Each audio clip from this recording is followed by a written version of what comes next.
লালমনিরহাট ২ আদিতমারি কালীগঞ্জ আসনে বাংলাদেশ জামায়াতে ইসলামীর মনোনীত প্রার্থী হিসেবে মনোনয়নপত্র দাখিল করেছেন অ্যাডভোকেট ফিরোজ হায়দার লাভলু। সোমবার বিকেলে তিনি প্রথমে কালীগঞ্জ উপজেলার সহকারী রিটার্নিং অফিসারের নিকট মনোনয়নপত্র দাখিল করেন। পরে আদিতমারি উপজেলার সহকারী রিটার্নিং অফিসারের নিকট এবং সবশেষে জেলা রিটার্নিং কর্মকর্তার নিকট আনুষ্ঠানিকভাবে মনোনয়নপত্র জমা দেন। মনোনয়নপত্র দাখিলকালে উপস্থিত ছিলেন বাংলাদেশ জামায়াতে ইসলামী লালমনিরহাট জেলা আমির মাওলানা হাবিবুর রহমান। এছাড়াও উপস্থিত ছিলেন পলাশী ইউনিয়ন পরিষদের চেয়ারম্যান আলাউল ইসলাম ফাতেমি পাবেল, আদিতমারি উপজেলা আমির হায়দার আলী, উপজেলা সাধারণ সম্পাদক আবু বক্কর সিদ্দিক, জেলা কর্মপরিষদ সদস্য জয়নাল আবেদিন, সাপটিবাড়ি ইউনিয়ন পরিষদের ভারপ্রাপ্ত চেয়ারম্যান হাফিজুল ইসলাম, খয়বার আলী ও জুলাই যোদ্ধা সহ দলের বিভিন্ন পর্যায়ের নেতৃবৃন্দ ও কর্মী সমর্থকরা।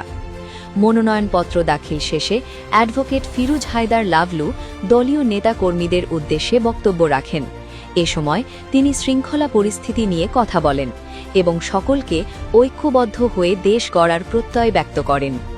লালমনিরহাট ২ আদিতমারি কালীগঞ্জ আসনে আমরা বাংলাদেশ জামাত ইসলামের পক্ষে দাঁড়িপাল্লার পক্ষে মনোনয়ন এখানে সাবমিট করলাম আদিতমারি উপজেলার সহকারী রিটার্নিং কর্মকর্তার নিকট।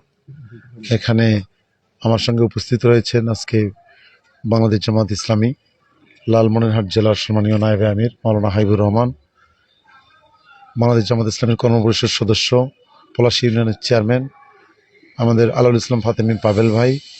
এখানে উপস্থিত রয়েছেন বাংলাদেশ জামাত ইসলামী আদিতমারি উপজেলার আমির হায়দার আলী, সেক্রেটারি আবু বকর সিদ্দিক, কর্মপরিষদ সদস্য জয়নাল আবেদিন ভাই, ইসলামী ছাত্র শিবিরের সভাপতি সালে ভাই, সাপটিবাড়ি ইউনিয়নের ভারপ্রাপ্ত চেয়ারম্যান হাফিজুল ইসলাম এবং আমার সম্মানিত পিতা জনাব খয়বার আলী সরকার। আমরা জুলাই যোদ্ধা আছে এখানে একজন। আমরা জানেন এখানে সীমাবদ্ধতার কারণে নির্বাচনী আচরণ বিধির কারণে আমরা মূলত ৫ জনেই এটি দাখিল করেছি। আমরা আজকে মনে করি ২৪-এর গণ অভ্যুত্থানের পর এই জাতি একটি সুষ্ঠু নির্বাচনের জন্য জীবন দিয়েছে। দীর্ঘ আকাঙ্ক্ষার পর এই নির্বাচন এসেছে।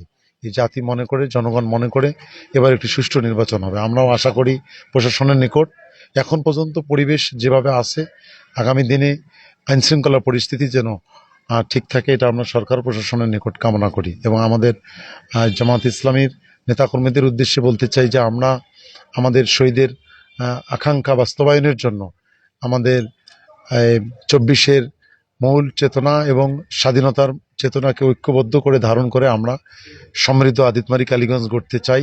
কালীগঞ্জ আদিতমারিবাসীর প্রতি আমার আহ্বান থাকবে যে দীর্ঘ ৫৪ বছর আমরা এই অঞ্চলটাতে বঞ্চিত হয়েছিলাম। এবার আমরা সমৃদ্ধ কালীগঞ্জ আদিতমারি গড়ার স্বপ্ন নিয়ে এগিয়ে যেতে চাই।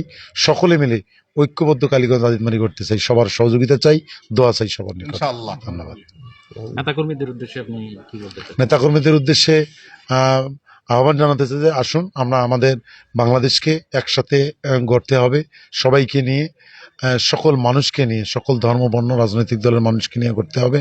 আমরা নির্বাচনী আচরণ বিধির ভেতরে থেকে আমরা আমাদের প্রচারণা চালিয়ে যাব এবং সবাইকে উজ্জীবিত অবস্থায় আগামী দিনে এই ময়দান বিজয় ছিনিয়ে আনার জন্য ঐকান্তিক প্রচেষ্টা চালানোর জন্য আহ্বান জানাচ্ছি।